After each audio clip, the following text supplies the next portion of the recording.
Chemical properties are chemical reactions of alcohols.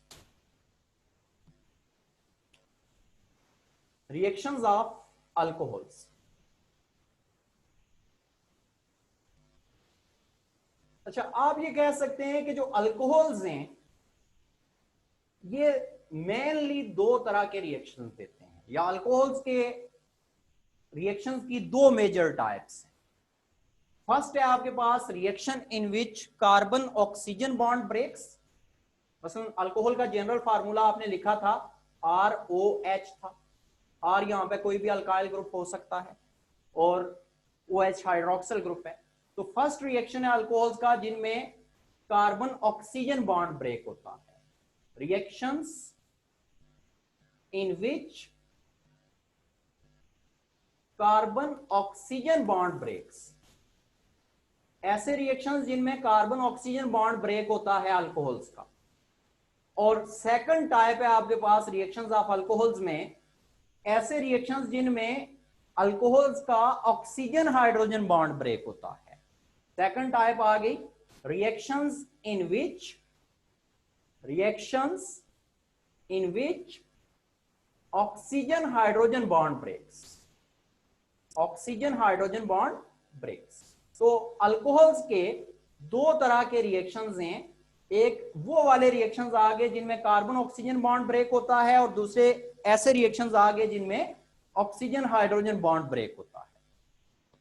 अब हम यहां पे फर्दर कुछ चीजें ऐड कर सकते हैं कि कौन से रिएक्शंस में कार्बन ऑक्सीजन बॉन्ड ब्रेक होगा और कौन से रिएक्शंस में ऑक्सीजन हाइड्रोजन बॉन्ड ब्रेक होगा अल्कोहल्स का। फॉर एग्जाम्पल, अगर आपके पास अटैकिंग रिएजेंट न्यूक्लियोफाइल है, अगर किसी रिएक्शन में अटैकिंग रिएजेंट न्यूक्लियोफाइल है तो उस रिएक्शन में अल्कोहल्स का कार्बन ऑक्सीजन बॉन्ड ब्रेक होगा। और अगर किसी रिएक्शन में अटैकिंग रिएजेंट इलेक्ट्रोफाइल है तो उस रिएक्शन में ऑक्सीजन हाइड्रोजन बॉन्ड ब्रेक होगा। यहां तक बात क्लियर है? कौन से रिएक्शंस में कार्बन ऑक्सीजन बॉन्ड ब्रेक होता है, कौन से रिएक्शंस में ऑक्सीजन हाइड्रोजन बॉन्ड ब्रेक होता है। अगर किसी रिएक्शन में न्यूक्लियोफाइल अटैकिंग रिएजेंट है या न्यूक्लियोफाइल अल्कोहल पे अटैक कर रहा है तो उस रिएक्शन में कौन सा बॉन्ड ब्रेक होगा? Carbon oxygen. और अगर किसी रिएक्शन में इलेक्ट्रोफाइल अटैकिंग रिएजेंट है तो उस रिएक्शन में ऑक्सीजन हाइड्रोजन बॉन्ड ब्रेक होगा। अब इन दोनों से रिलेटेड मैं कुछ रिएक्शंस लिख लेता हूं यहां पे। से आपके पास ये एक अल्कोहल है, मैंने इथाइल अल्कोहल ले लिया CH3CH2OH। अगर यहां पे अटैकिंग रिएजेंट न्यूक्लियोफाइल है, अगर न्यूक्लियोफाइल अटैक कर रहा है तो क्या बताया कौन सा बॉन्ड ब्रेक होता है? Carbon oxygen. और इस केस में आपके पास यहां पे प्रोडक्ट बनेगी CH3CH2 पॉजिटिव। यहां से कार्बन ऑक्सीजन बॉन्ड ब्रेक हुआ, ये OH निकल गया प्लस OH नेगेटिव। अब हम दूसरा रिएक्शन लिख लेते हैं जिसमें ऑक्सीजन हाइड्रोजन बॉन्ड ब्रेक हो रहा है। फॉर एग्जाम्पल आपके पास ये अल्कोहल है CH3CH2OH, इथाइल अल्कोहल ही है। यहां पे अटैकिंग रिएजेंट आपके पास इलेक्ट्रोफाइल है और आपको बताया कि अगर इलेक्ट्रोफाइल अटैकिंग रिएजेंट है तो कौन सा बॉन्ड ब्रेक होगा? Oxygen hydrogen bond. और इस केस में प्रोडक्ट आपके पास बनेगी CH3CH2O negative plus H positive. यहां तक बात क्लियर है कि अगर न्यूक्लियोफाइल अटैक करता है तो कौन सा बॉन्ड ब्रेक होगा और क्या प्रोडक्ट बनती है, और अगर इलेक्ट्रोफाइल अटैकिंग रिएजेंट है तो कौन सा बॉन्ड ब्रेक होगा और क्या प्रोडक्ट बनेगी। ये दो एग्जांपल्स आपके सामने लिख लिए।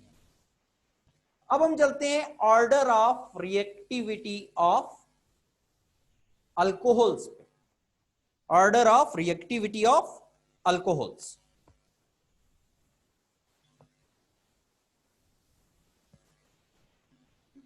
Order of reactivity of alcohols in those reactions in which carbon oxygen bond breaks। ऐसे रिएक्शंस जिनमें अल्कोहल्स का कार्बन ऑक्सीजन बॉन्ड ब्रेक होता है या हम कह सकते हैं कि जो न्यूक्लियोफिलिक रिएक्शंस हैं अल्कोहल्स के, उनमें अल्कोहल्स का ऑर्डर ऑफ रिएक्टिविटी क्या है, तो आप कह सकते हैं कि इन रिएक्शंस के केस में सबसे ज्यादा रिएक्टिविटी होती है टर्शरी अल्कोहल्स की। आपने अल्कोहल्स की टाइप्स पढ़ी थी, टर्शरी, सेकेंडरी और प्राइमरी।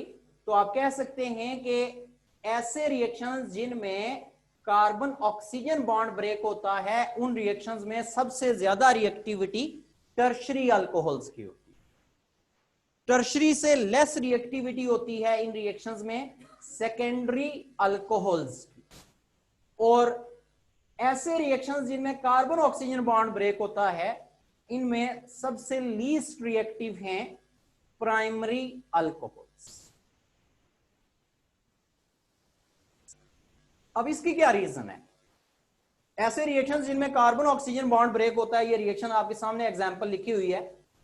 इन रिएक्शंस में हम कह रहे हैं कि ऑर्डर ऑफ रिएक्टिविटी क्या है कि सबसे ज्यादा रिएक्टिव टर्शरी है, उससे कम रिएक्टिव सेकेंडरी है, और लीस्ट रिएक्टिव प्राइमरी अल्कोहल्स है। रीजन क्या है इसकी? रीजन हम ये कह सकते हैं कि इन रिएक्शंस में आपके पास यहां पे देखें प्रोडक्ट क्या बन रही है, कार्बोकैटायन, यानी ऐसी स्पीशीज जिसमें कार्बन पे पॉजिटिव चार्ज है। और टर्शरी कार्बोकैटायन मोस्ट स्टेबल होता है, क्योंकि टर्शरी में आपके पास जो कार्बन है, कार्बन के साथ 3 अल्काइल ग्रुप्स होंगे जो कि इलेक्ट्रॉन डोनेटिंग है।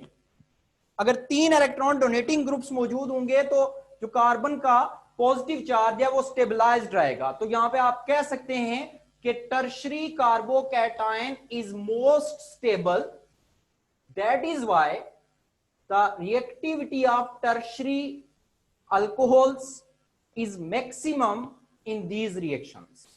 Tertiary carbocation is most stable, जिसकी वजह से ऐसे रिएक्शंस जिनमें कार्बन ऑक्सीजन बॉन्ड ब्रेक होता है, उनमें टर्शरी अल्कोहल्स की रिएक्टिविटी ज्यादा है। फॉर एग्जांपल मैं रिएक्शन लिख के बता देता हूं आपके पास से। ये एक टर्शरी अल्कोहल है।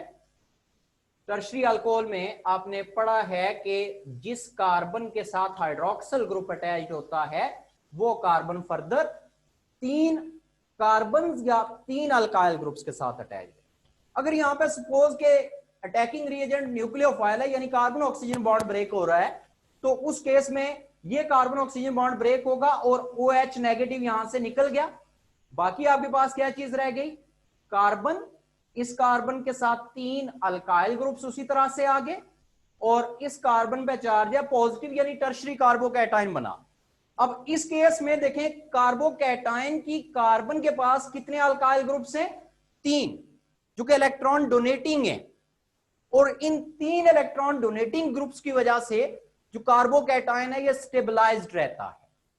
अगर हम सेकेंडरी की बात करें तो सेकेंडरी के केस में आपके पास जो कार्बोकैटायन बनेगा, मैं सिर्फ कार्बोकैटायन लिख रहा हूं सेकेंडरी अल्कोहल का, जो कार्बोकैटायन बनेगा उसकी स्ट्रक्चर कुछ इस तरह से होगी।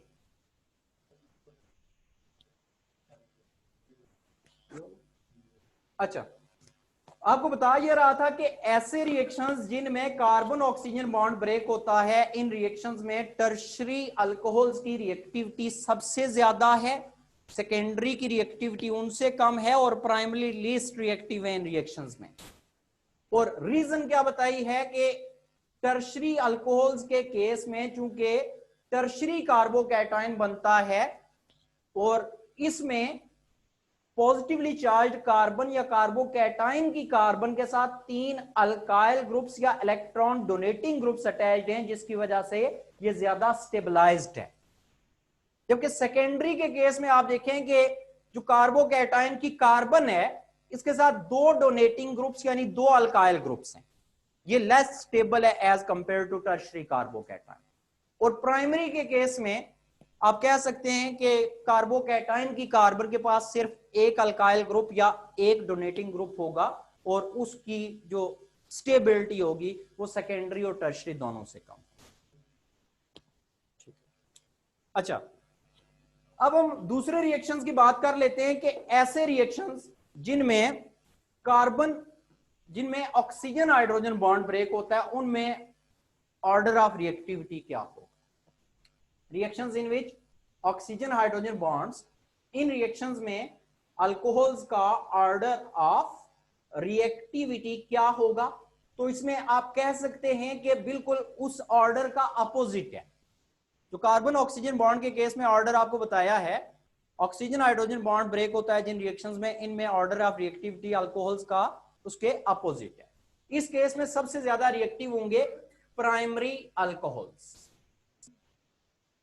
प्राइमरी अल्कोहल्स की रिएक्टिविटी सबसे ज्यादा है in reactions involving oxygen hydrogen bond breakage. इससे लेस रिएक्टिव है सेकेंडरी अल्कोहल्स, और इन रिएक्शंस में लीस्ट रिएक्टिव हैं आपके पास टर्शरी अल्कोहल्स। टर्शरी अल्कोहल्स की रिएक्टिविटी सबसे कम है। अब इसकी क्या रीजन है? इन रिएक्शंस में आपको बताया है कि मसलन आपके पास ये एक अल्कोहल है CH3CH2OH, इथाइल अल्कोहल। इन रिएक्शंस में आपको बताया था कि अटैकिंग रिएजेंट क्या होता है? इलेक्ट्रोफाइल। और बॉन्ड कौन सा ब्रेक होगा? Oxygen hydrogen bond. और आपके पास यहां पे प्रोडक्ट बनेगी CH3CH2O negative, alkoxide plus H positive, hydrogen निकल गई यहां से। क्योंकि इस रिएक्शन में प्रोडक्ट आपके पास अल्क ऑक्साइड आयन बनता है, अल्क ऑक्साइड आयन। तो जो अल्क ऑक्साइड आयन है ये प्राइमरी का ज्यादा स्टेबल होता है as compare to secondary and tertiary. तो इसलिए इन रिएक्शंस में प्राइमरी अल्कोहल्स की रिएक्टिविटी सेकेंडरी और टर्शरी से ज्यादा है। ठीक है, दैट्स ऑल फॉर टुडे।